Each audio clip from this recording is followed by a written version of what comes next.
Do have several seats available up in the first two rows of the room if you were standing in the back earlier. So everyone, please come on back in, find your seat so we can get started. Thank you.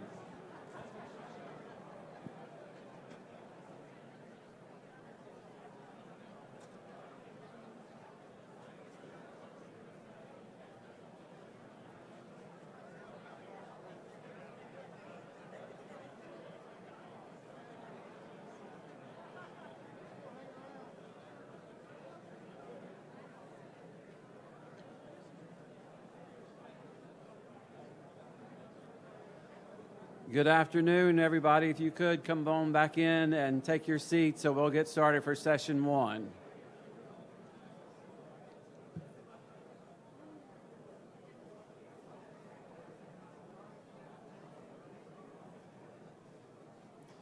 All right, everybody, I'm Derek Weaver, Deputy Director of Technical Services, and just want to kick off session one. And so first up, we have Brad Hibbs. He's the operations engineer for Federal Highway at the division office here in Raleigh. So please welcome Brad Hibbs up.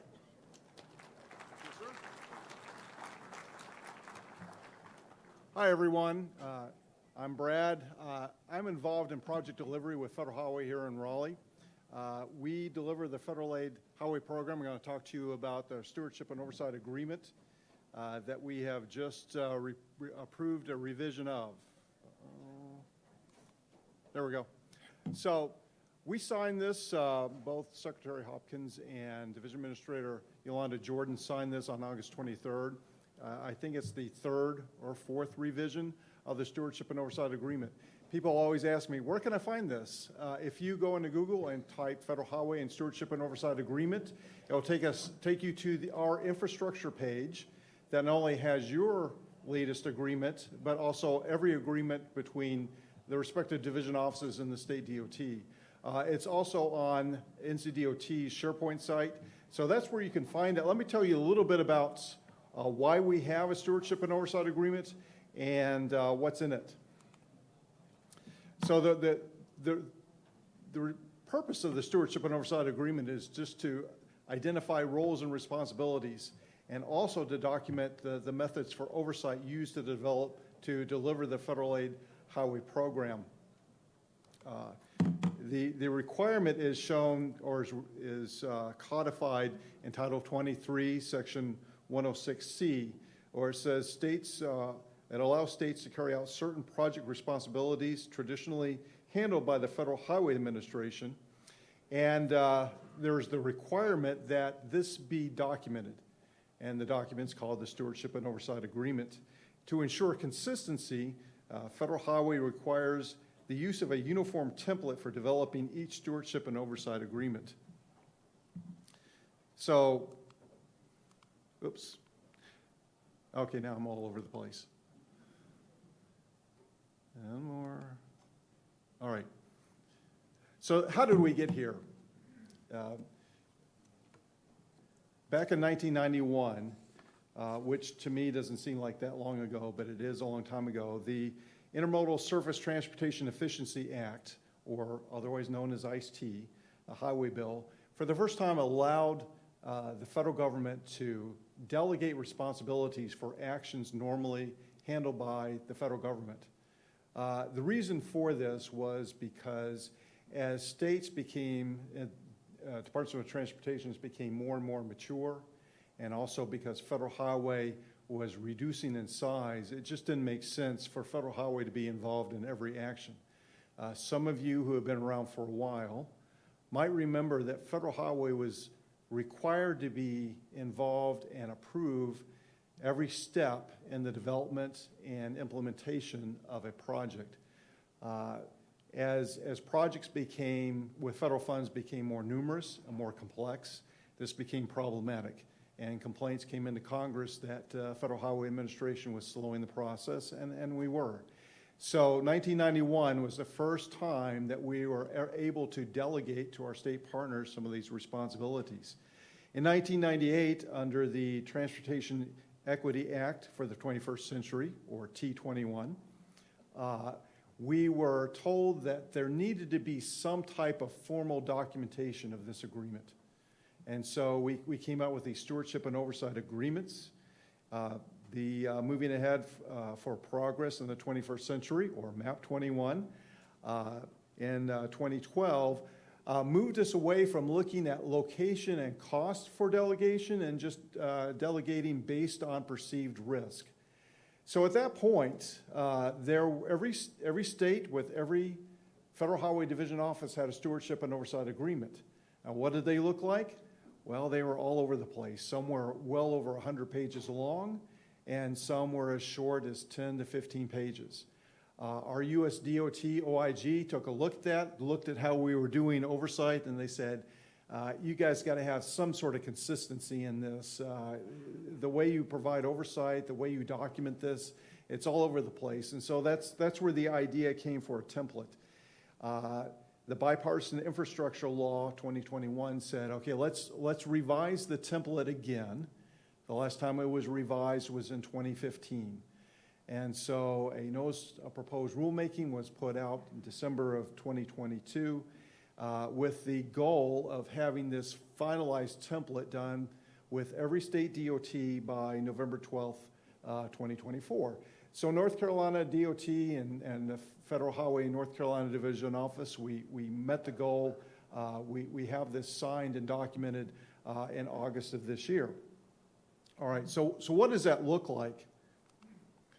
The template itself, and it's a template because it provides that consistency, it's about 15 pages long, about half of the previous one. It has a body that explains everything essentially that I just told you. Attachment A is a responsibility matrix, and that has 68 actions that are given to both the Federal Highway Administration and NCDOT as an opportunity to delegate.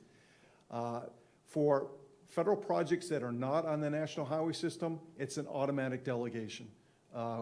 We can't retain oversight of those projects unless we specifically ask headquarters in Washington to be able to do that, and North Carolina DOT would have to ask or provide ample reason as to why we would not give up that delegation. And there are no projects or actions where we have retained delegation off the National Highway System. On the National Highway System, we may allow delegation, and NCDOT may request delegation. For the most part, we have delegated to the department at every opportunity we can. There are some new items on this matrix, one of which are approvals for major projects. Major projects are any projects $500 million or more, which at the time that first came out, there was a lot of money, not so much now. We have a lot of projects that are drifting into major project area. We did not delegate to the department on there.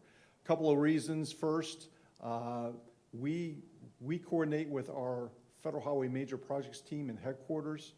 They have specific requirements for a state to be able to receive that delegation. And after discussion with the department, determined that not this year, maybe later as the department becomes more experienced in developing and administering major projects using federal funds.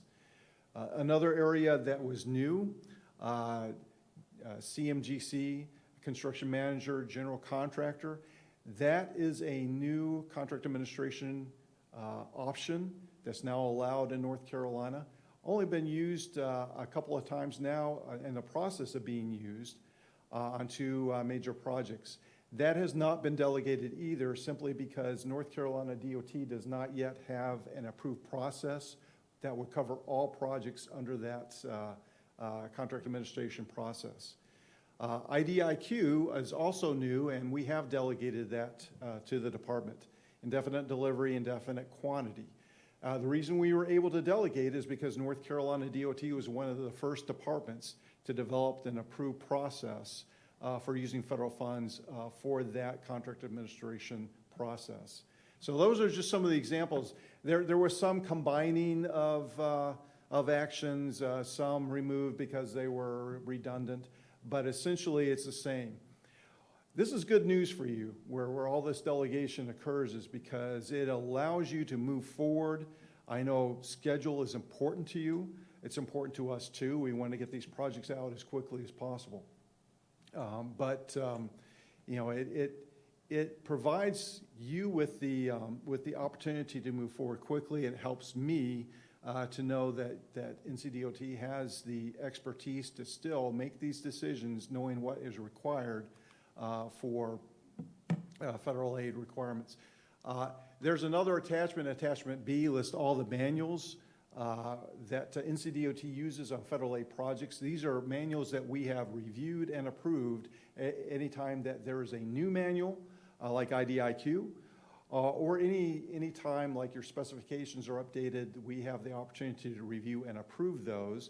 I have 24 listed. I also have 10 documents that are not required by our regulations to be reviewed and approved, but they're still documents that the department has brought us in on where we've had a chance to review and comment, but not required for approval by regulation. All right, whoop, wow. I guess it determined I was done. Okay. So what are the oversight techniques? We must ensure that NCDOT has financial integrity and project delivery compliance. Typically, this is done through financial reviews, financial process reviews that we still conduct. We are required to assess NCDOT's processes and management practices in carrying out the federal aid highway program. And how is this done? It's accomplished through program assessments, process reviews, annual reviews, and risk-based project oversight. Here are some of the ways that we do that. We have a compliance assessment program where our headquarters randomly selects projects, usually about 50 to 60 projects based on how much you have authorized, how many federal aid projects you have authorized. That's a statistical sample that's not just done in North Carolina, but with all state DOTs to assess the health of the federal aid highway program. With each project comes about 10 questions. The 10 questions are high-level questions about checkpoints in the federal aid program. It can cover anything from finance to NEPA, right-of-way, certainly design exceptions, and then project delivery into construction, and then final acceptance. These questions are yes or no. If it's yes, we just move on. If it's no, then we provide a reason why there wasn't sufficient documentation or that federal regulation was not met for that project. If we get enough of those, it usually leads to increased reviews, not just within the state of North Carolina, but also nationally, if we find that there is a point in our health that needs to be addressed. We also analyze based on our risk assessment within the state. We look at feedback that we've received from either project interaction with you, from the CAP reviews, or from other process reviews, or from reviews done across the nation where they've identified some risk areas. How do we do that? We used to have an awful acronym which was called PODIs, which is Projects of Division Interest. I don't use that anymore. We just go based on risk-based project involvement. And we find a place to become involved with projects, do some checkpoints, to be able to determine how NCDOT is doing. Also, we are bringing back process reviews. We did that a long time ago. I think they're valuable. We do that in partnership with the department. Find an area that we want to check, like PS&E approvals, and then randomly select some projects and just take a look and make sure we have all of the requirements documented in the project file. What are you supposed to do? You need to demonstrate that you are carrying out the program and project responsibilities. How do you do that? You document. If you take a federal aid action, like approval of a change order, or you process a CE, a categorical CE, that's given to you through MOU, you document that. You make sure that your reasoning is sound. It's in the document. That someone, coming 5 years later will easily follow the thought process and be able to understand why the decision was made. Any auditor, anyone doing a review, anyone just trying to remember why this happened, be able to go into the project file and be able to understand that. Maintain Federal Highway approved project delivery and procedural manuals. We've already touched on that.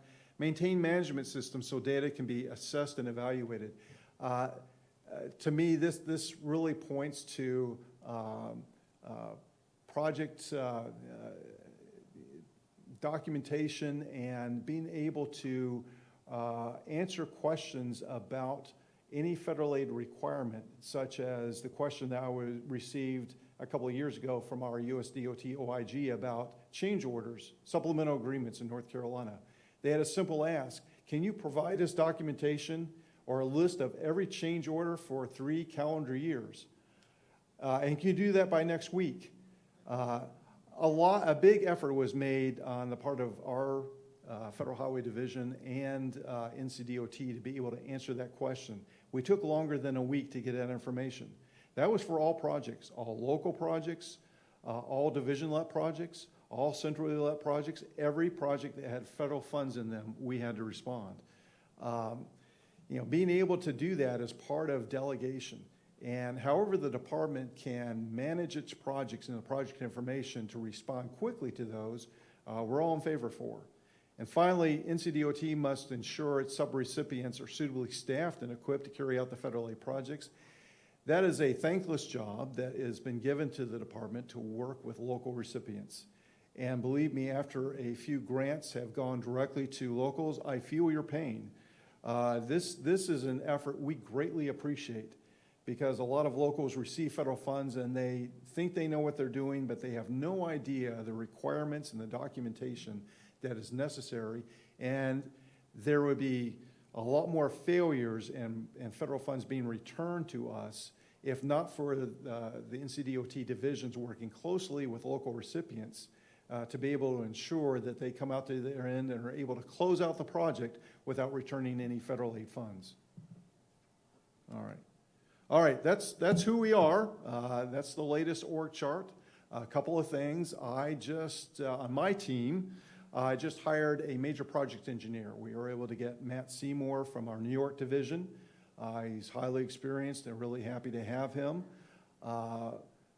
Morgan Nelson has taken Tammy Richards' place. Morgan is currently on maternity leave. She'll return at the end of the year. We do have a new grants manager, that's Donnie Brew, that's working on Clarence Coleman's team. So that's where we are right now. And as far as George Hoops, I think he's coming up after me. And that's my presentation. I think we're waiting to the end of all of these before we take questions. So that's it for me. Thank you.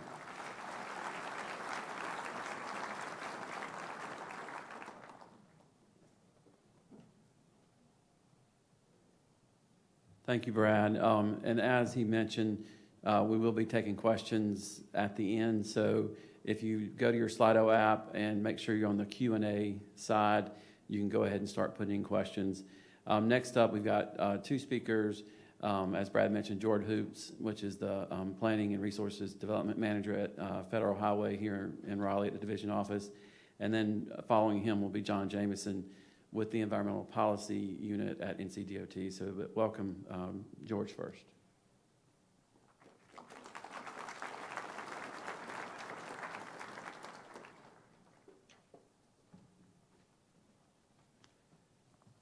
All right, good afternoon. I'll be providing a background and update on the programmatic CE agreement. Let's see how well this works, Brad. And as you might have seen, holy cow, did that jump ahead. Wow. Ooh. Now, I don't like getting up in front of people, but it shouldn't be that bad. All right. Can somebody over there, you can do it? Excellent. I'll stay away from that thing. Well, that's a way to break the ice. All right. Brad gave I wanted to do a transition from Stewardship and Oversight Agreement to the PC agreement. And maybe what I'm going to do is just reiterate some of the things that he said. with your CEs, whether it's approved by Federal Highway or by the NCDOT, it's one of those activities listed in the Stewardship and Oversight Agreement. And the determination as to who's making the approval is determined based on that PCE agreement or Programmatic Categorical Exclusion Agreement. Next slide. That's easier anyway. But a little background.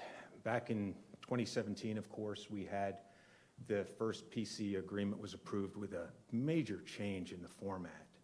And it took a while. Clarence Coleman and myself, along with a number of folks from NCDOT, worked on setting up a vision for what this thing was going to look like and how it was going to perform, whether it be the delegation of authority, which we anticipated that the vast majority of the documents would be approved by NCDOT. And we've been very successful with that, with about 90% of NEPA being complied with utilizing the PCE agreement, whether type 1, type 2, or type 3 CEs.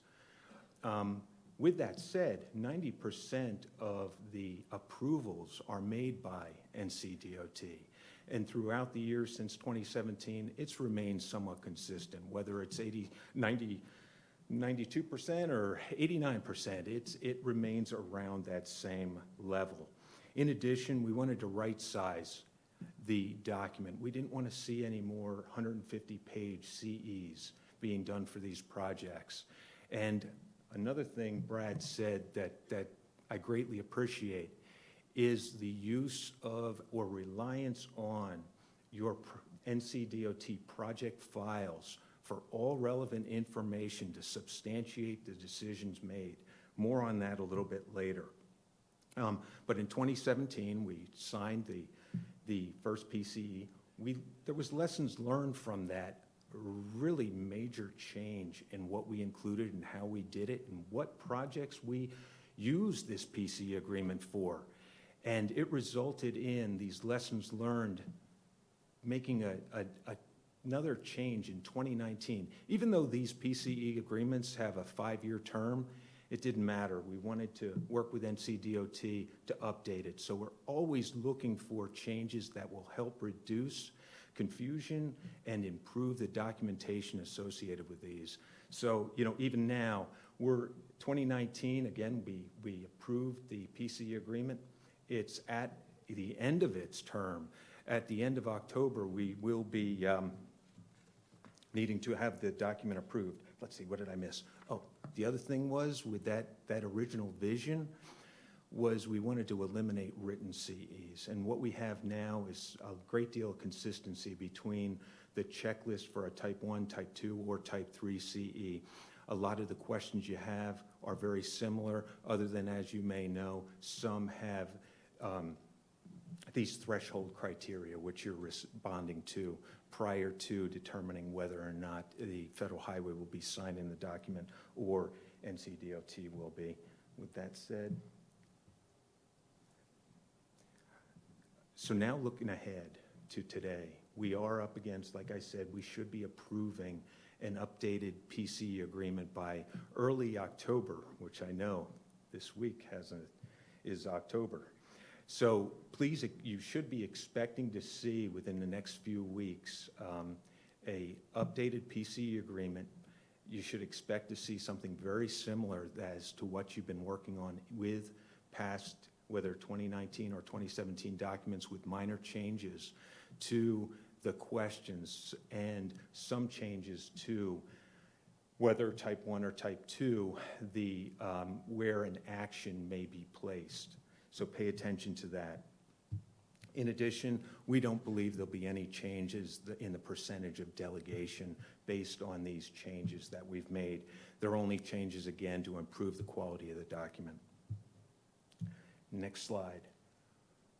Like in the past, we appreciate our work with the practitioners in the field as they have questions, and EPU, I would suggest, does as well, because it helps us as we look for the future with changes that can possibly be made to continue to improve this document.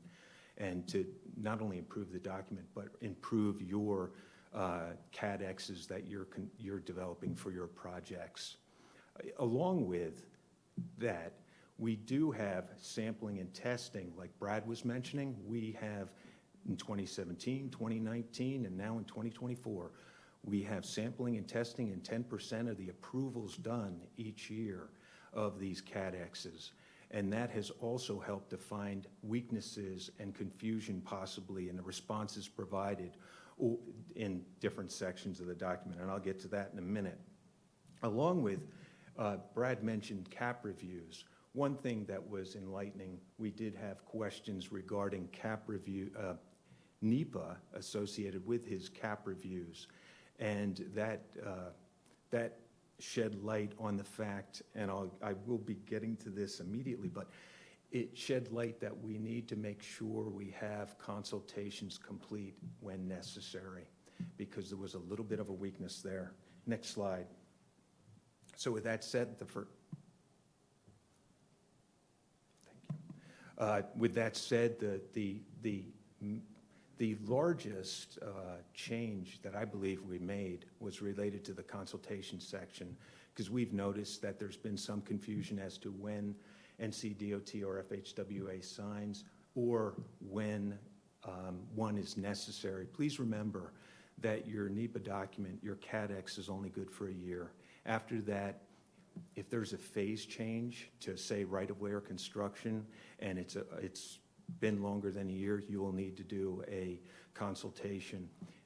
If then you go to right-of-way and you've done that work and you're seeking an authorization for construction and more than a year's passed, you're going to need an additional consultation to be completed.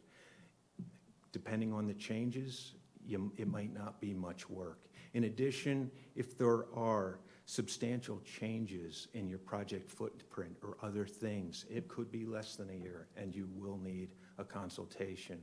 In addition, in some cases, folks want to get a categorical exclusion complete prior to 106 and Section 7 being completed. In that case, even if your project, if your CADX is less than a year, you will need to complete the work with 106 and Section 7 prior to proceeding to the next phase of either a right-of-way or construction authorization. Also, as part of that sampling and testing, I mentioned a 10%. We've added sampling and testing of the 4F de minimis in order to help better understand how well that's going, anything we can do with either training or changes to the PCE agreement to, again, do continuous process improvement. The minor changes, when you finally see this updated 2024 PCE agreement, you'll notice that the majority of changes relate to Section 7, Section 106, and Section 4F.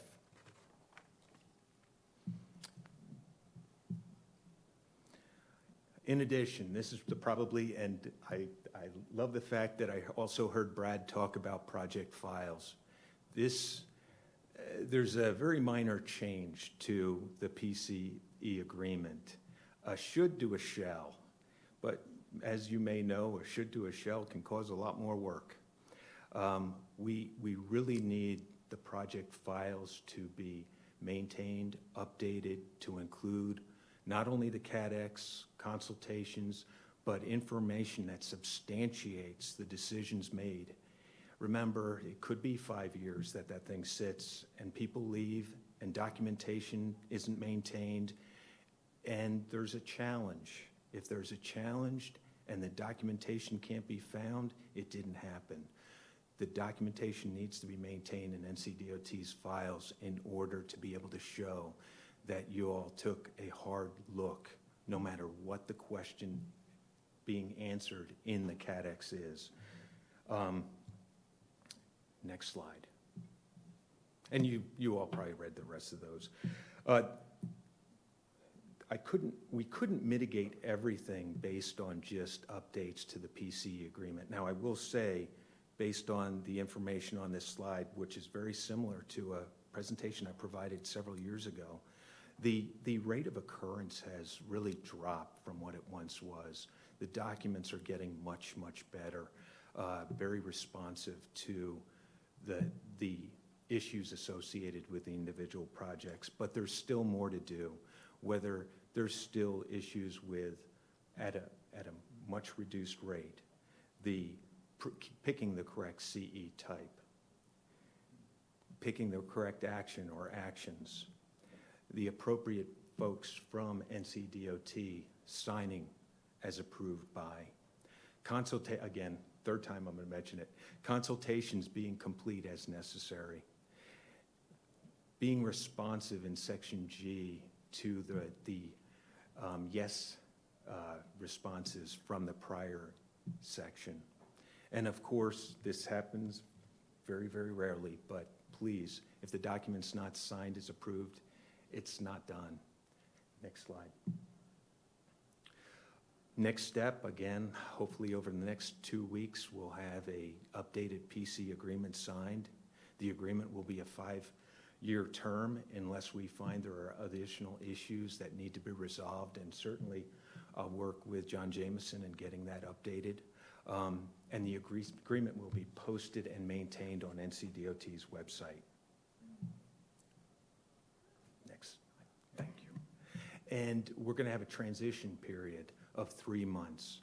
So please, as of early January, don't know the specific date because we don't have the document signed yet, but as of early January, all CEs being approved will need to be in the new form. I don't believe this is going to be a heavy lift. So please, no calls because the CE is going to be signed in 2 days. Please put it in the new format. It will not take much. Read the questions, make sure your answers still remain valid, but I don't believe it's going to be a heavy lift to get it into the new format. And with that said, Brad gave the whole office. I'm just going to give the planning and environment team. Next slide. And we'd love to hear from you. Please call us if you have questions about the new PCE agreement or any questions regarding these CEs. And I thank you. That was so much easier without that dang thing. Don't use this, John.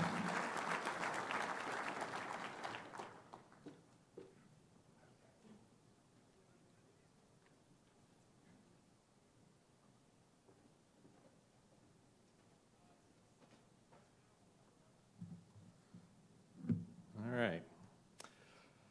Well, thank you very much, George. That was a good summary, and I'm going to touch on a few things that George said as well from an NCDOT perspective.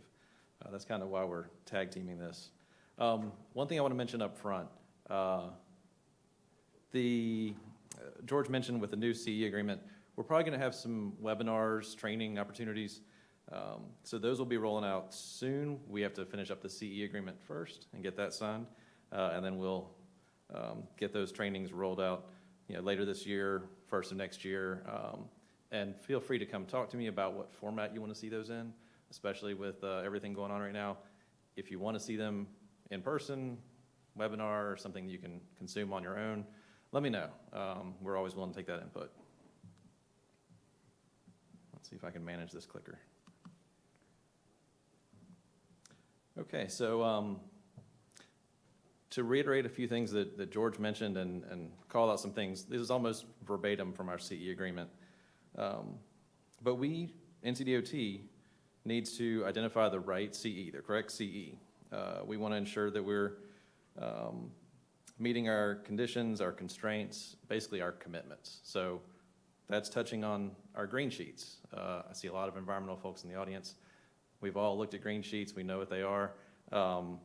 But those commitments are really important, and it's important to Federal Highway. So let's make sure we're meeting those and documenting them correctly. We want to verify that there's not unusual circumstances. We want to address all other environmental requirements. And that's a broad phrase there, but truly that's what NEPA is about, all environmental requirements. That's why us NEPA folks have a job. We at least are generalists enough that we can get our arms around all those issues. And then, of course, as George mentioned, the correct signature on the document. And I'm just going to reiterate, all those things, that shouldn't be just one person tackling that. this should be a team effort in general. There may be one lead person, of course, in a lot of cases, but it takes a team to get all that done.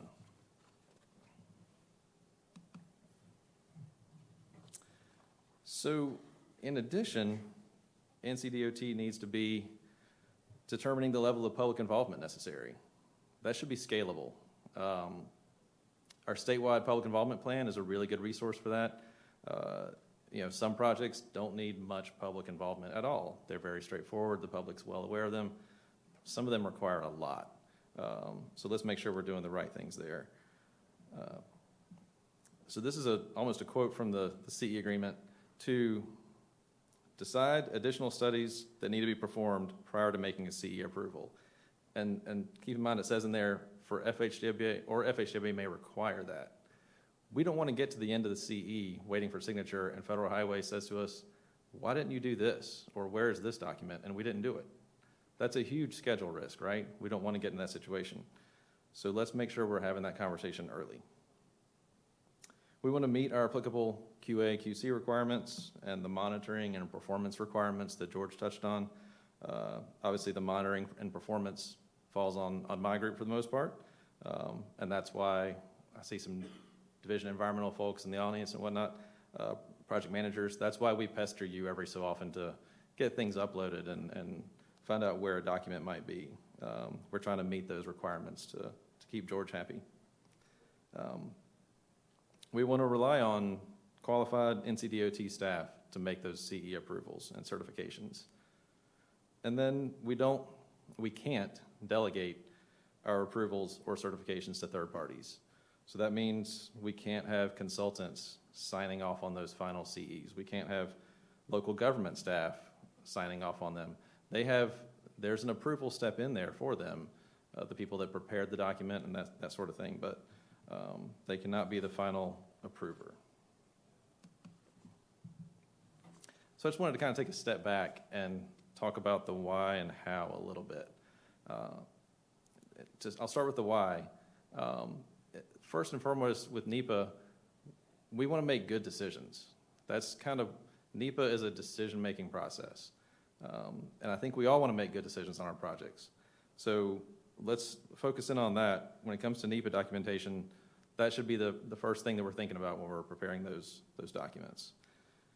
Obviously, we want to involve the public. And then also, obviously, it's the National Environmental Policy Act. We want to protect our environment and our communities. How do we do that? Well, we want to make need-based decisions. We talk a lot about purpose and need in the NEPA world. We want to design with a purpose in mind. We want to use our knowledge to understand our project risks. So there's environmental risks, there's cost risks, there's schedule risk, regulatory risk. If you go to I see Joel in the audience. If you go to Joel in Division 10 and ask him about permitting schedule, there's risks that he's thinking about when he makes that response to you. We want to address the needs and the concerns of the public. We don't want to just involve the public. We want to address what they're thinking as we go through the NEPA process. We're not going to get 100% approval from the public. That's just not the way things work. We're going to do the best thing for the majority, of course. But we want to show that documentation that George mentioned, what we have done to address the public's concerns. Obviously, regulatory coordination is a big part of what we do. There's a lot of agencies that we work with, the Corps of Engineers being probably first and foremost from a permitting standpoint. That regulatory coordination is always scalable. In my world, I deal with the merger process, which is the most complicated version of that. But even that is scalable. And that coordination needs to be scaled appropriately for your project. And then we want to document all of this appropriately. As they said, if it's not documented, it didn't happen. So we want to be uploading to the Atlas Workbench when we're finished with a work product. We want to be making sure that files are kept on our pre-construction sites. And if you're in the LAP world, if you're doing locally administered projects, make sure those documents are uploaded through the LAP portal appropriately as well.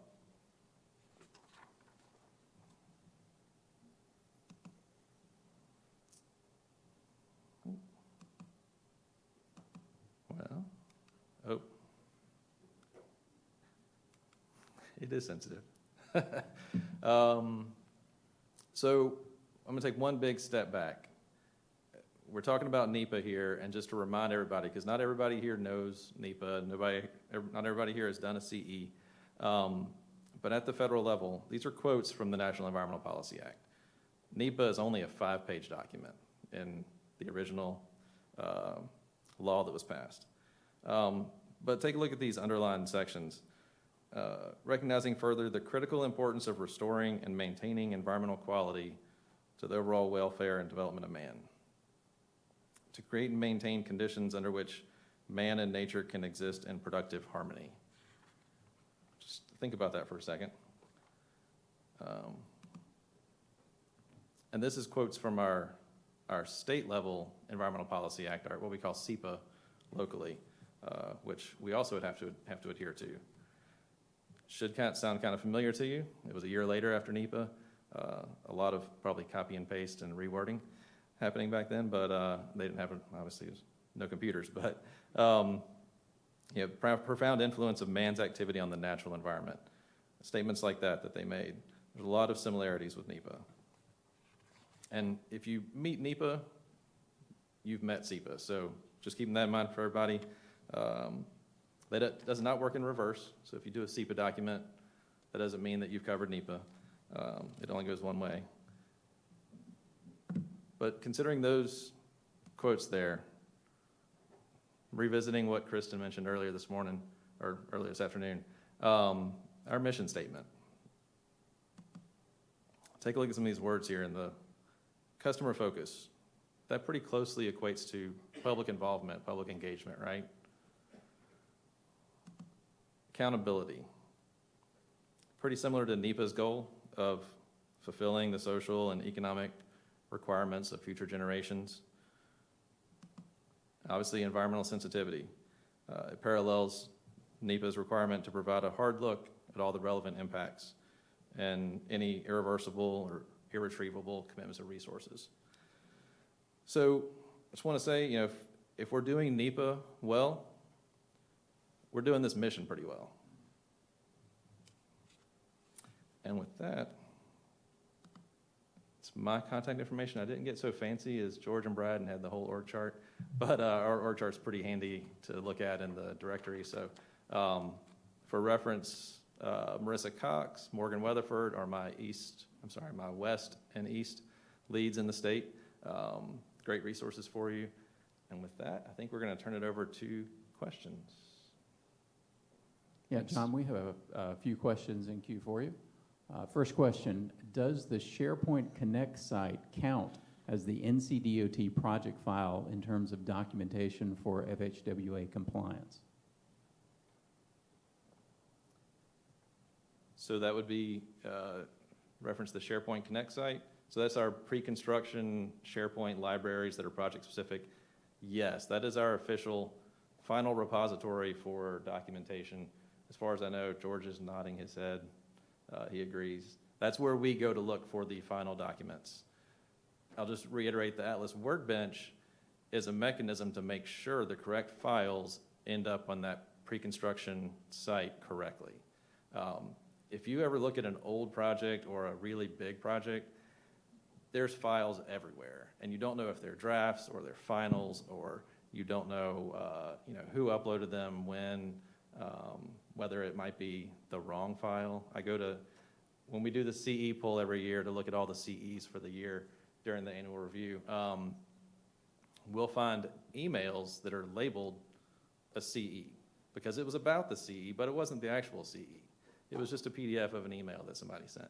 You never know how people will throw files on there. So that's why we use the Atlas Workbench, because it's a very official mechanism for uploading the right things to the right place. Next question, John. How good of a job does NCDOT think it's doing currently in flagging the appropriate documents for quick access in SharePoint that would be needed for an FHWA audit? So y'all feel free to come up and share in these questions. I think we're doing a pretty good job. I would not say that we're doing a great job. I would say on average, we have Some struggles finding the last sort of 15, 20% of those CE documents that are out there. We usually have 200 to 300 CEs a year, I believe, if I'm not mistaken. So when we pull all those documents and we try to find those documents, we certainly have trouble with those last 10 or 15%. But in general, we're doing pretty good. I would say, and we can look at statistics. I'm not going to make anybody feel bad by throwing statistics on the screen. There's some divisions that are doing a phenomenal job of it. Some divisions that are not doing as great a job. There's some central units that have not done as great a job either. So I'm not going to point fingers at anybody, but that's part of the training that we will be talking about in the coming months. Anything you want to add? By you populating your NCDOT files, it makes it much easier for his team to be able to even figure out how many approvals were done in a given year, which in some cases that can be a little sketchy, something I didn't mention, as well as another piece of the PC agreement that I didn't mention because of time was the fact that we are going to start diving in to one area per year. Maybe this coming year, besides the 4F de minimis determinations, there may be this year is ESA. Next year may be 106. Next year may be environmental justice. We're going to pick an area and dive in. If you don't have that information included in those project files, it's a problem.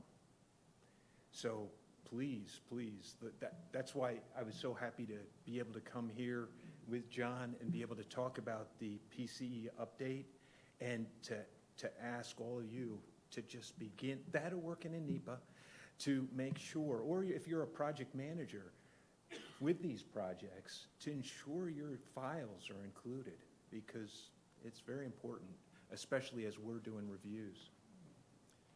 We did a CAP review with the question of, does NCDOT have documented certification for PS&E before it goes to Federal Highway for authorization? Now, let me just reiterate, when we delegate, that doesn't mean that the project or the action suddenly becomes exempt from federal requirements. That is not what we're saying. What we're saying is we've delegated so that you are acting in our place. You are doing the federal approval instead of us. So when it comes to a certain spot where you may need to have a design exception on a project, well, where do we find the Federal Highway area engineer or person responsible for that? You don't need to. You are in a mature DOT. You can follow your own procedure and then document it and sign off just as if we were. But we had that compliance assessment program review, and we found that there wasn't a lot of clear documentation that we could find in the files or be provided for us where the department had signed off before that's sent into FMIS for our authorization. And what that is simply going through some version of a checklist to make sure, hey, we're about to ask for federal highway authorization for construction. Project's still in, the project's in a step, hasn't changed, still eligible. We've got all of our certification. Right away is certified, utilities, railroad. We've got a set of plans. We've got an engineer's estimate that's ready to go. We've got a contract. All of that's done. And so let's just do that checklist, sign off. That's what Federal Highway used to do during the step-by-step procedure days. So we worked with the department. We feel a lot better about that, but I think the question is NCDOT doing as well as it thinks it is? Well, you are, but we want to just remind you that delegation means you are approving on our behalf. And that needs to be reflected in the project file. Whether it's an electronic file or a physical file, doesn't matter. Just as long as there is something that we can look and find evidence that you have taken action on our behalf and that the appropriate NCDOT person has made that approval. Gentlemen, thank you all. We're going to hold on to other questions for now and go ahead and bring up our next presenters.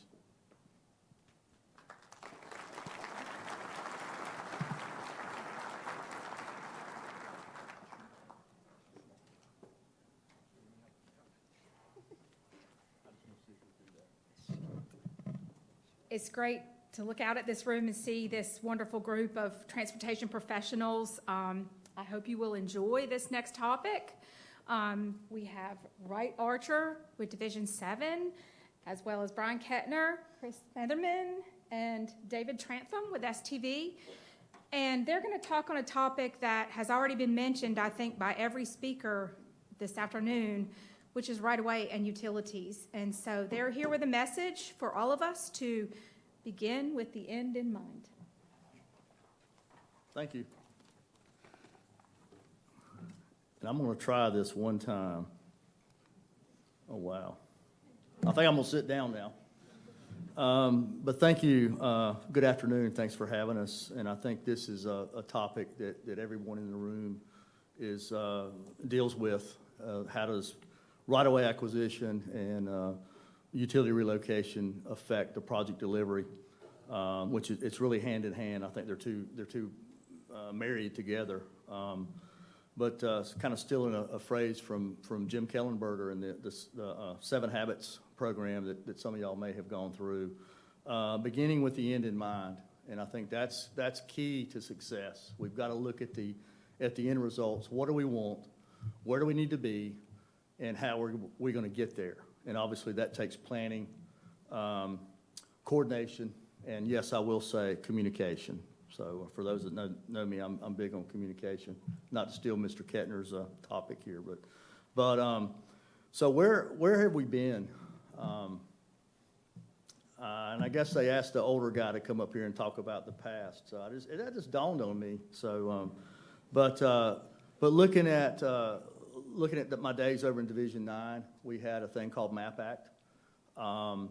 That really was critical in I think it played a critical part in delaying some of our projects. We learned how to work through that. I was talking with Heather Fulgham earlier today before the conference started, and she did redact all of my comments on the MAP Act due to litigation. So, but I do want to say what we really learned to do was prioritize the right-of-way acquisition. And then, again, you got to think this is 10, 15 years ago. For me anyway, when we were going through that. But that's one thing that we learned, to really target those parcels that we needed for right-of-way and or for utility relocation and construction as well. So that was a takeaway from, I think, from yesteryear. Simple project coordination. I think projects, I think back in the day, it seems like projects were a little simpler. I started my career in roadway design, and I was telling a young lady that left Division 7 to go to roadway design just a little bit ago. Back in my day, 34 years ago, we drew plans by hand. We didn't have the internet, and we didn't have Google Map where you could drop the little man down and see where you were. If you had an aerial photograph, man, that was gold. And Debbie Barber's shaking her head.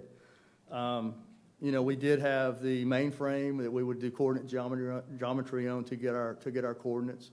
But everything was drawn by hand, cross sections, things like that. So I did have my little electric eraser that you weren't supposed to really use, but I think things were a little bit simpler times, and so now I think we do have more complicated projects, obviously. Property costs, like everything else, I think that's escalated, and I'll get into that in my next slide. But I know we're seeing a lot more commercial property where we probably wouldn't see that, like on the outskirts of Guilford County going into Rockingham County and things like that. So we're seeing a lot more developable land coming up. And then Division 9, utility unit, the utility, I guess, coordination unit implementation. There's a young man, Pat Ivey, and Keith Ralston. I think Pat's in the audience somewhere. But came up with a thought or a concept about utility coordination. And I had when I was resident engineer, I had a young survey party chief, David Trantham, and he was the utility coordinator for the office. And among other things, he was a structure inspector, pipe inspector, just kind of whatever we needed. But he had come through location, he had the surveying skills. So he would actually go out, stake out the plans, cross sections, or slope stakes from the cross sections, and stake out the utilities. And I don't think he liked writing the diaries, but he would even write the diaries too. So But that was a huge part of the residence office at the time. And then, of course, I got the call, I think from Keith, about David had taken a position over in the division office, so he was leaving the residence office. I wasn't real happy about that, but I think he did develop a unit and a group, kind of the gold standard for utility coordination. Not every division needs that. I know 7 and 9 are similar, maybe 8 with Reuben, as far as how we're married up with urban and rural counties in our divisions. I know Brett Knipe in Division 10. He's got a different animal that he's trying to tackle with the Charlotte-Mecklenburg area. A lot more urban issues to deal with, as well as Brandon down here in Division 5. So you kind of have to right size that and pick how you want that to look. I know Win Bridger's Division 1. We were talking one day, and I think he's got like 14 counties down in Division 1. Huge area to cover. It's overnight travel just to go from one side of his division to another. So he has different issues to deal with. So I think we have to kind of use an idea, use a concept, but be able to adapt that to our needs.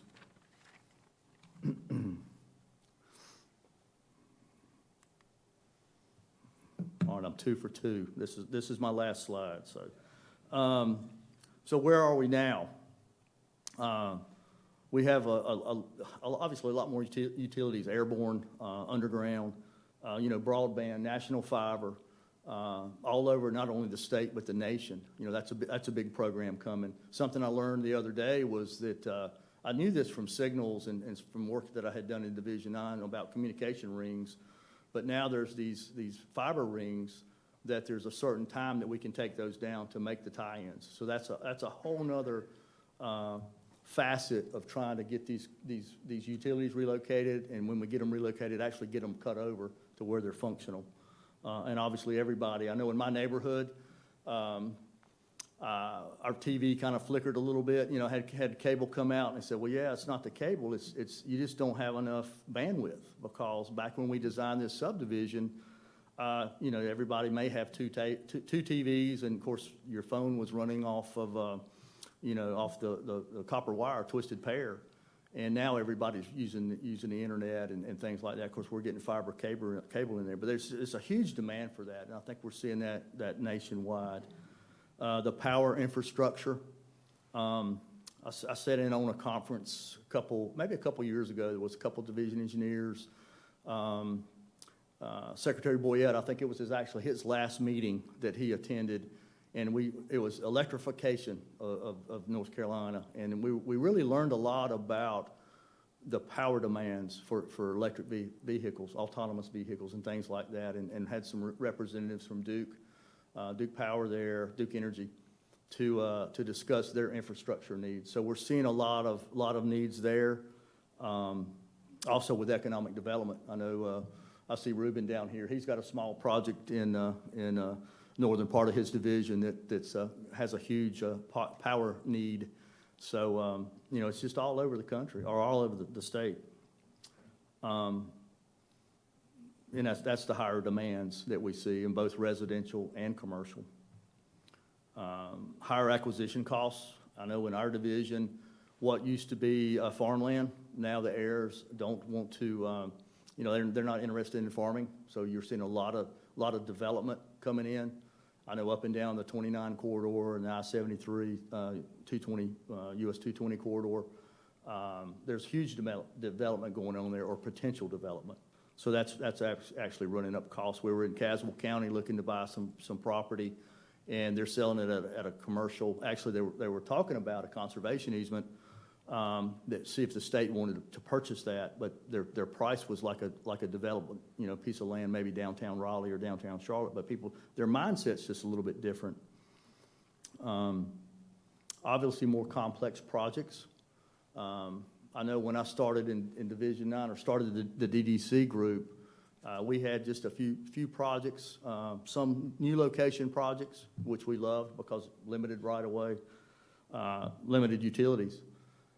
Those have kind of become far and few between. I know in Division 7, we've completed our loop, our 60-mile loop, Started in 1969, just took us a few years to do that, but we finally got that opened a couple years ago. I know Division 9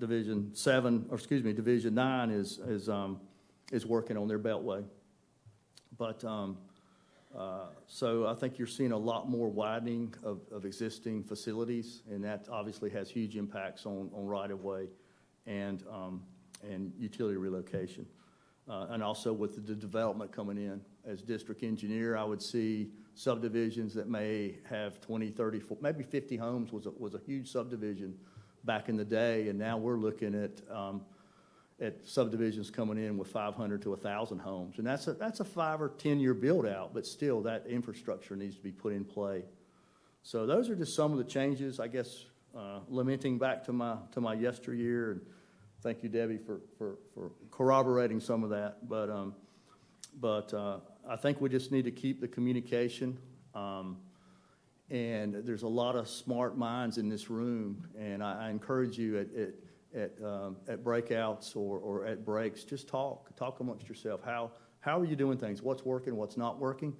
And I think we can try to solve some problems. And with that, I'll turn it over to David Trantham. Thank you, Mr. Archer. First of all, I'd like to thank Mr. Archer, Pat Ivy, Keith Ralston. If any of those folks are here, they gave me an opportunity, I guess, some 15, 20 years ago, of being a DUC, Division Utility Coordinator. So at that time, I didn't know what the heck I was doing. I don't think there was any policies or procedures. We were just kind of handed this at the division level and get projects relocated by let date. So we started getting out of the box. How do we do this thing, right?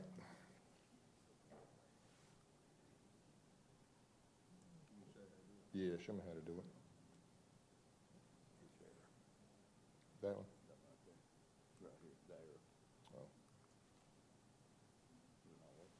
There we go. Okay. We had to get out of the box a little bit. We had to do things maybe that was, I don't know if there was policy or procedure. I don't know what other divisions were doing, but, you know, we had a task on let dates. So the first thing I did with talking to Mr. Archer, we actually got Duke Energy at the division office with some high-level people at the time, 10 or 15 years ago, and we set them down and gave them project schedules, met with them personally, one-on-one. We brought the Windstreams in, the AT&T, some of the high-level communication folks that were predominantly on our projects. And we sit down with them, and like I said, we gave them schedules and got to meet them, and we built a relationship with them. And honestly, in Division 9, to this day, we still have those relationships with Duke and Windstreams and AT&T. We can call people on the phone, or I don't anymore, excuse me. The people in Division 9 do, which I still work with periodically. And we're very, very successful on making project let dates. And I contribute that to the communication we had with those utilities companies. So, and I'm going to go over a few things that we kind of implemented. I advise you to go see the session tomorrow with Keith Gary. He's a wonderful guy. I've talked to him quite a bit. He's got a lot of knowledge. He's very proactive. And if you have some problem with utilities, I suggest you go to him, come to myself, or at least go to the breakout session tomorrow. So utility seems to be a problem. So all we can work together, you know, we can be successful. So something we did a lot in Division 9 during the scoping meeting, we actually developed a schedule. We backed the let date up, and I personally think if you have an engineer or utility engineer or a DUC or utility coordinator now, you know, you should be able to come up with some kind of guide or some kind of schedule as far as how long it's going to take to relocate utilities. And then you'll have that, say, example, it's a year. Well, you got to back that let date up for a year, or You got to back the date up for a year to establish your relocation start date.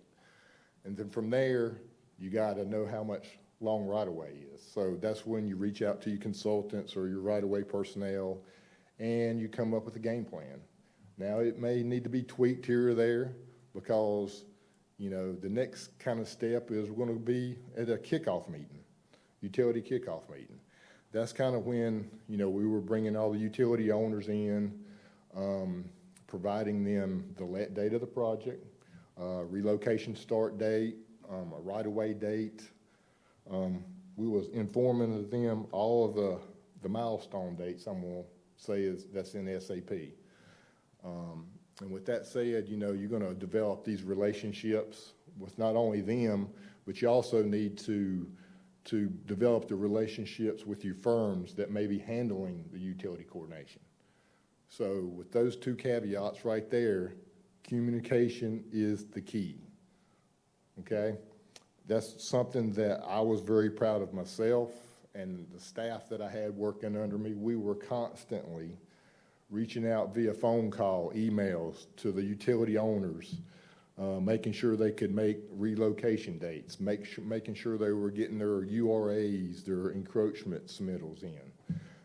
It's a tough task, especially when you have 20, 30, 40 projects at one time, but I'm a firm believer hard work pays off, and if you do the right thing, your utility owners, they want to do the right thing too. They want to get those utilities moved in a timely manner so the department can be successful. And with that being said, I'm going to move down for kind of tools for success. Something I think is, you know, once we get the kickoff meeting, we've established PUEs, we know what parcels are what we call priority parcels. So at that point in time, it's very, very, very important to relay this information to the right-of-way consultants or to the right-of-way firms doing the acquisition for the department. They need to know what is a priority parcel number one. Some of them may not even know, but this needs to be spelled out and yet communicated with. Because if we can't get right-of-way, we can't start our relocations, then we're not going to be able to make lit. So, and that's our ultimate goal, is to make lit. So with that being said, we use tools such as right of entry. I know Duke, from time to time on some projects, they will utilize that. Unfortunately, maybe some condemnations, not surveys, but I hate to say we need to condemn on parcels, but that's reality with all the big businesses and all the corporations out there. They're probably not going to settle. And there again, it's about communication with your right-of-way firm, telling them of when we need these parcels by. Some other things we did in Division 9 was we phased project. We had a Northern Beltway project, U2579. We had this let date, and this was during COVID, so it was a unique challenge in itself. We were tasked by Wright, I guess at the time, and Pat, we still got to make lit. How can we make lit? Well, me and my guys, we sit down and we looked at Duke Energy's what they call work orders, and we ended up phasing that project in 3 different phases. And we started in phase 3 with right-of-way acquisition on priority parcels. And fortunately, the earthwork quantities, the traffic control, we worked with the firm to readjust all that, but I'm happy here to say that project is under construction and we let it on time. So that's one tool that we used. Some other things that we've done is break out a bridge on a project.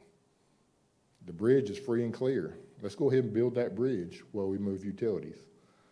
We've done that on the U2579 project in Winston. Some other things we've done is maybe do the wet utilities first. Or look at your design.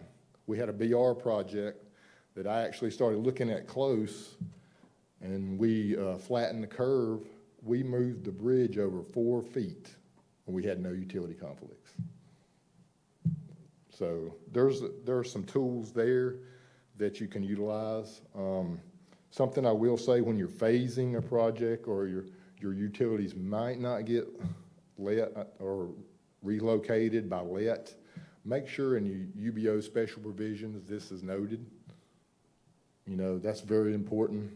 This protects the department from claims, et cetera. So please make sure that's done.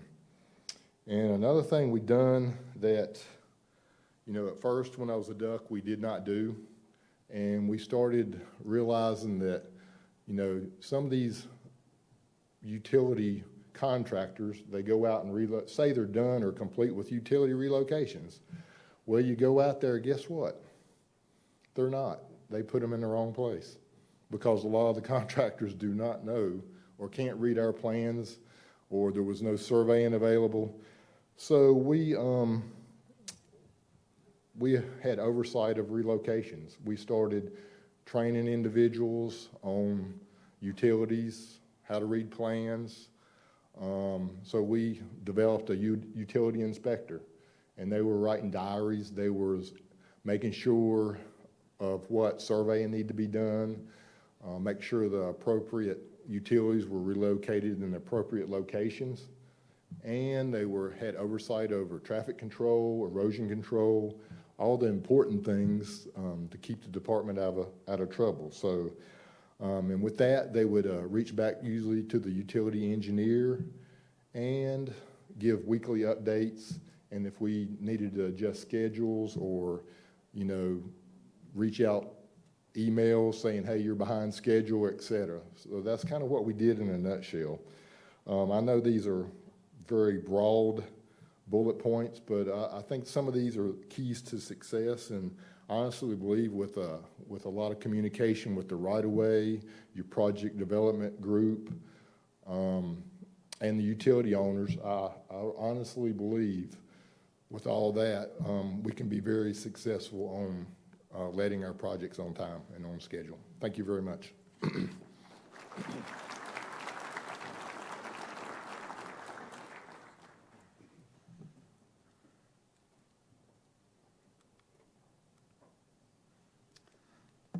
All right, good afternoon.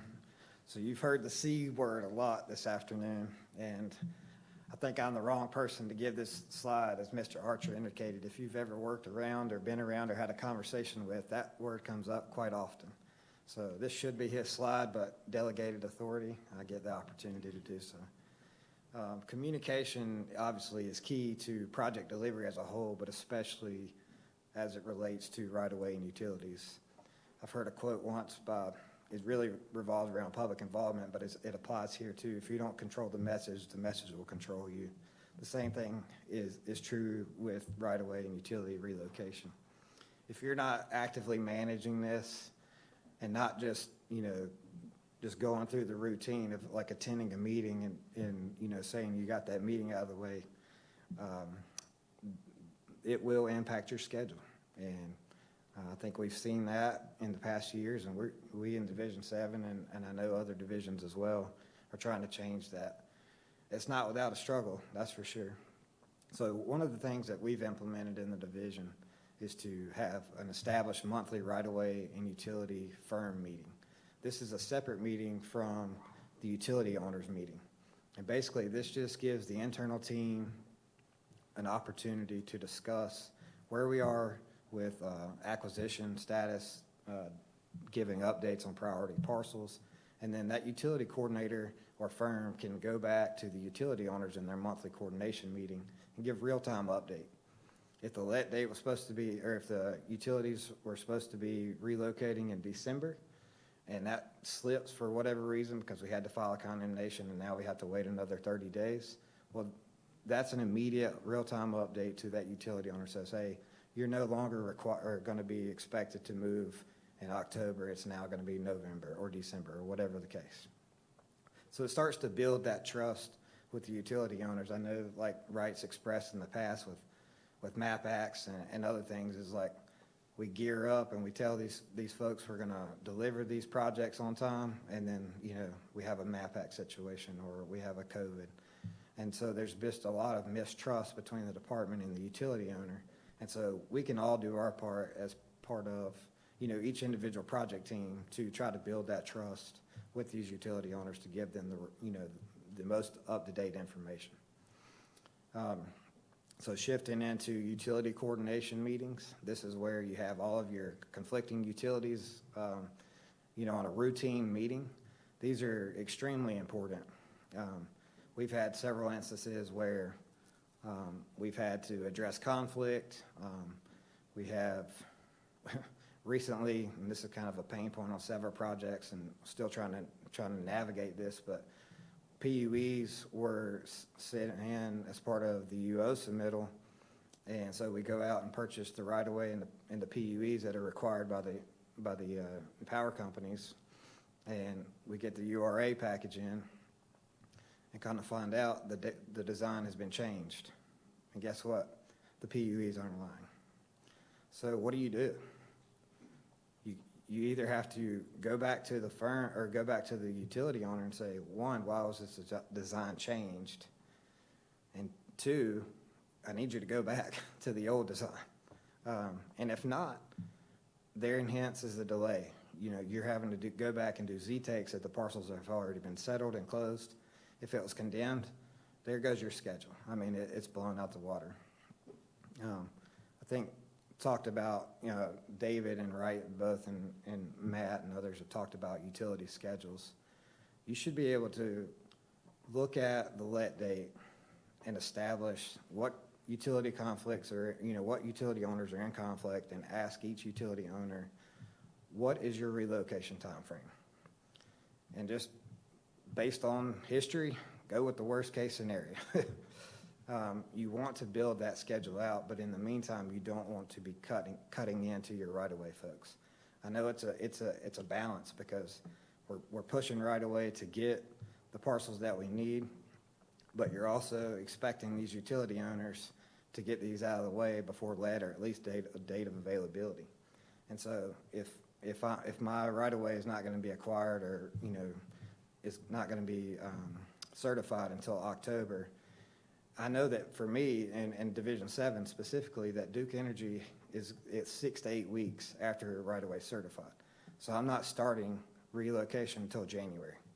If it's a 6-month relocation, now we're into June. You tack on another 4 to 6 weeks for Charter or Spectrum in our division to even show up to the project, best case scenario. In the meantime, we're in a hole on projects. And so trying to establish those priorities for the division for these utility companies has been another thing that we've tried to attempt, and we've had those sit-down one-on-one meetings with the charters and the AT&Ts because, as others have said, as Roddy said, they're putting priority on what's revenue-based and not what's costing them money. So from a business standpoint, I get it, but from a project standpoint, it's pretty impactful. So moving on, so as David mentioned, we're kind of following the Division 9, framework of utility relocation. So we have recently just implemented, we have a utility engineer, soon to have an assistant utility engineer, and then we have 2 coordinators and some CEI staff. And thank God we did because, one, it provides real-time updates for the next utility owner. Says, hey, Mr. Combs, Duke's going to be done here in a week. Go ahead and get your crews on the way. We've also, in the field, having surveyors and our inspectors spot checking, pole locations that are staked. Kind of find out, 1 or 2 poles might be off by a few feet based on the plan. Well, 1 or 2 feet may not matter out in the middle of nowhere, but in an urbanized setting, it might be hitting a gas line. It might be in the back of the sidewalk. And so we're able to remedy those with, having on-site field inspection staff. I know, Duke Energy specifically, where we are, they require their own permit and their own erosion control. And the department pays heavily for that. But what they don't account for is the other companies. So we're trying to obtain our permits and have inspection or installation of erosion control, BMPs, silt fence, and all those good things. And so we have somebody on site to be making sure that they're following our protocols. So just some best practices, as I mentioned earlier, regularly scheduled meetings is critical. You can never over communicate a project. Detailed notes. Sat in on a couple project meetings that I had gotten pulled into, and there was just a constant status of, well, where are we at with your plans? Oh, we're working on them. Okay, thanks. And that went on probably 5 or 6 times, and I said, well, I had to chime in. I said, when are you going to have them done? When, you know?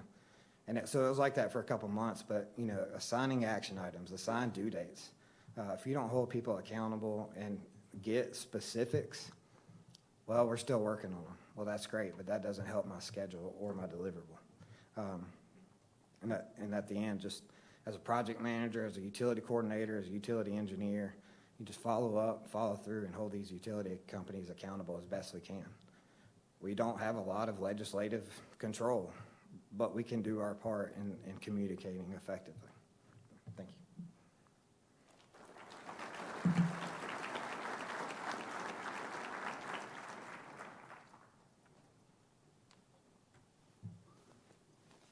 Good afternoon. So I'm going to take us back, I don't know, 2 hours ago to the Slido that showed how many people had been to these conferences. It looked like we got a lot of maybe first-time folks here today. Over my career, I've been to quite a few of these events, and sometimes they talked about utilities and right-of-way. And they always said, well, how do we got to get utilities started early. We got to start talking about utilities sooner. And so I'm like, okay. And each time it'd be like even sooner than the last time. And so here we are. I'm like, day one, we're talking about right-of-way and utilities up here on stage. And I know our utilities group will have some more information tomorrow, but that's how important this is. And so some of you may know me. I started my first part of my career in Central, and then I moved out to Division 7. When I moved out there, in the hallway, former division traffic engineer who's retired, he would always see me in the hallway, and he would say, what have you done for traffic today? How have you helped traffic today? And I never really had a good answer for him, but he never stopped asking, and so he still asks me that to this day. And so I'm at a point now where in our division we're kind of restructuring things, and we've got right-of-way and utilities kind of set up a little differently. And so I'm asking myself that question now. Is like, well, what do I need to do for utilities? What do I need to do for right-of-way today? So it just keeps me thinking. And so you'll see on the slide it says things to consider. It should probably be things I'm currently involved in. But I'm hoping some of those first-timers, as you're here at this workshop and conference, you hear a little bit. You know, there's a lot of information that's coming out at you. But if you just pick up a little bit here and there, I know I have along my way. And, you know, to stick with you, you're like, oh, yeah, somebody mentioned something about this. It makes sense. I might ought to pay attention. So anyway, take that for what it's worth. But with all the change that's going on in the department, some of the things that come to mind as we start talking about right-of-way and utilities, you can see there on the picture of utility power line in there. You know, we got new processes and procedures, and that top bullet there is project funding needs. So we've got a new utility WBS that we have to be engaged with now. And so if you're a new project manager or you're working in this area, you're like, well, when do I need to get those utility funds? Something you need to think about. What about the right-of-way funds? Because you're not going to move any of these utilities until you own the right-of-way. So that's the first thing that needs to happen. So I would challenge you to, you know, follow those processes and procedures that are out there and that are currently being modified as we learn new information. You know, I've come into this and learning lots of new things about utilities, all the encroachment agreements that we get, utility relocation agreements, things of that nature. I see our division utility engineer, and years ago, he we talked about how utilities used to be kind of at the end of the project. It was like you didn't have a whole lot of time to think about how you're going to do all of this work. Well, again, here we are. We're at day one talking about utilities. I've gone to public meetings where they're putting in new utility lines in the ground, and I'm going, well, I hope they're putting them in the right place. Maybe they were, maybe they weren't. Some of the things that we're doing in our division is, trying to coordinate better with our district offices. And I know some other divisions are doing this as well, but in order for you to know that, or for the district to know that an encroachment is on an active project, they need to know that there's an active project. So we've got several GIS tools out there that show you a lot about where our STIP projects are, but I can tell you the division has a lot more projects than just STIP projects. And so we've run into issues where utility encroachments are coming in, unbeknownst to maybe a district engineer or their staff, and they approve the encroachment. And we're in the midst of designing it and relocating, the existing utilities that are out there. So we're trying to do a better job of making that coordination happen by using like a GIS-based map. Again, we've got those out there, but I don't know that they are all inclusive with all the projects that we have going on. Some of the issues that have recently come to light as we are trying to get those utilities relocated in advance of letting the contract. So we're having to build in, as they mentioned, schedule. You got to build that into your schedule. And so I remember one of my projects, I got called from Signals, and they were asking me, hey, do you need any pre-let signal work on your project? I was like, what is pre-let signal work? And so if you think about trying to get those utilities out of the way, well, the power's moving, the communication's moving, but you still have a signal out there and you don't have a contractor yet. So what's going to happen with that signal when you start moving all that stuff out of the way? So that's something you got to consider depending on your project. Some other items that have risen to the top is clearing. Well, we've got some projects that are on new location, or a component is on new location. Well, if you're getting out there ahead of having a contractor in place, who's clearing that? Well, do we have a contract that we can do that with? So I know I've seen several across different divisions who have different clearing type contracts. So that's certainly something that we're exploring as well. And if you're clearing, are you grubbing? You see the picture there, a lot of that's just mulched. If you're going to grub, then that's ground disturbing activity. Are you compliant with the permit? Something you should consider. Do you have a permit yet? As Brian mentioned, some of our power companies operate under their own permit, but those other utilities that fall in behind may require our permit to be in place. So you've got to build that into your schedule. I think some other items that have come to us. It's always about communication. It's you look at the PDN and the QA/QC checklist. It's not a one and done. It's not, well, I had a utility meeting, check the box, let's move on. You've got to be like that retired division traffic engineer who's asking me, what can I do for utilities today? What can I do for right-of-way today? And so I would challenge each of you to kind of have that mindset as you're, working through your projects and through your issues. And with what's happened on the western part of the state, that's going to play a big part in how we work through that, because all that infrastructure, all those utilities, they're gone. So be patient as you work with your utility companies. Meet with them. I know that's something that we've done. We've called them in, try to understand what their challenges are. Their workforces don't necessarily align with our division boundaries. And so having a good, clear priority list is certainly a benefit to successful relocation of those utilities before the contract is let. I think that's all I have.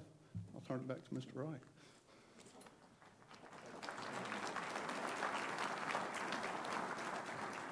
I know we run just a little bit over, but I do want to say one thing in all seriousness about the folks out west. I know Julie, her email was kind of brings you to tears when you think about folks out there and what they're going through, and also how will it affect our projects with utility relocation, because you know we only have a finite number of crews, or the utility companies do, so we need to start having a plan so we're not pulling them in too many different directions. So I think we had, again, communication.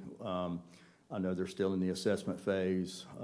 It's talked to Chairman Fox this morning, and it's horrible. I mean, I think folks have seen it on Facebook, and you can't describe what they're going through, but it's going to affect our projects. It's going to affect our utility relocation.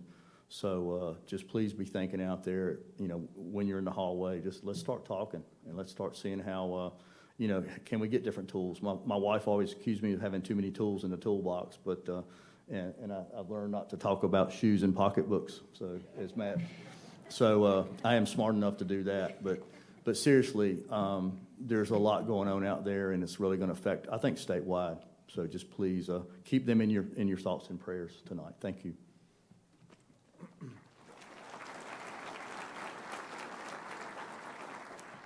Thank you guys for that thought-provoking conversation. And I think your motto, what are we doing for right-of-way and utilities today? Like, we need bands that remind us of that. So thank you. And so now we're going to take our first networking break. If you can be back at 3:45, refreshments can be found in room 2. Thank you.